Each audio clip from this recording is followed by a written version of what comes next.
Hello viewers, welcome to చాలా wax విఏజిఎస్. ఈరోజు మనం ఒక అద్భుతమైన పాతకాలం నాటి అన్నాదురు చూద్దాం. అదేంటంటే వామటికాయ పచ్చడి.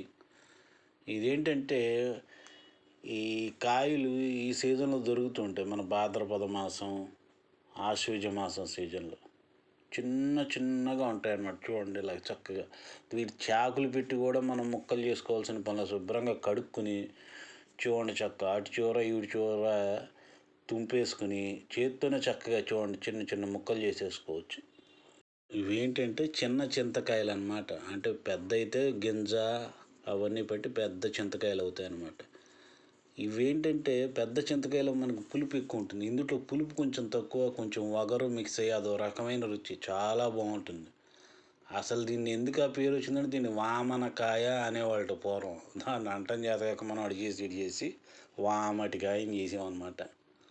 చూసారా ఇలా చిన్న చిన్న ముక్కలుగా చేసి పెట్టుకోండి. నేను ఒక పావు కేజీ తీసుకున్నాను. అలా శుభ్రం చేసి ముక్కలు చేసి పక్కన పెట్టుకున్నా. ఇప్పుడు ఎలా చేయాలో చూద్దాం. పొయ్యి మీద ఒక గిన్నె పెట్టుకుని ఓ చెంచాడు నూనె వేసుకుని పచ్చడికి సరిపడా తాలింపు వేసుకుని తాలింపులో 2 చెంచాలు ధనియాలు, ఓ చెంచాలు మెంతుడు, ఓ చెంచాడు పచ్చెనపప్పు, ఓ చెంచాడు ఆవాలు, చెంచాడు చాయ్ పప్పు వేసుకుని ఒక్క 2 నిమిషాలు అటు ఇటు వేగిన తర్వాత ఓ 10 నుంచి 11 ఎండుమిరపకాయలు వేసిన తర్వాత ఒక్క 2 నిమిషాలు అటు ఇటు కలిపెట్టి ఒక 6 నుంచి 7 పచ్చిమిరపకాయలు ముక్కలుగా చేసి వేసుకోండి.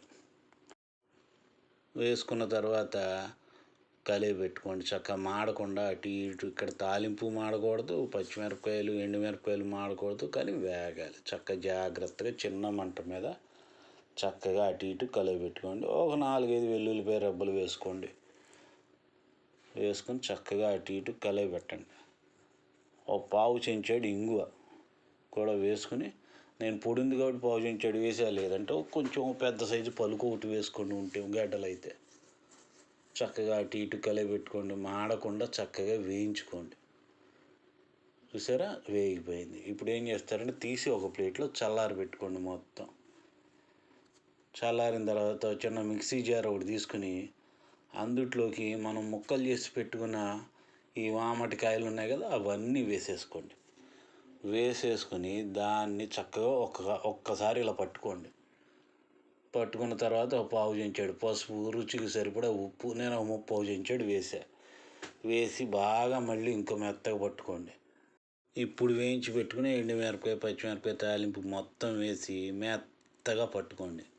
అయిపోయింది అద్భుతమైన వామటి చింతకాయ పచ్చడి. చూసారా చాలా బాగుంటుంది. ఇది ఒక 10 నుంచి 15 రోజులు నిల్వ ఉంటుంది. మనం తడి ఎక్కువ తగలకుండా జాగ్రత్తగా చేసుకుంటే చాలా అంటే చాలా బాగుంటుంది. కానీ మరీ పులిపే కాకుండా కొంచెం వగరు కూడా మిక్స్ అవుతుంది చిన్నకాయ అవ్వటం వల్ల. Please subscribe, share and like. Thank you.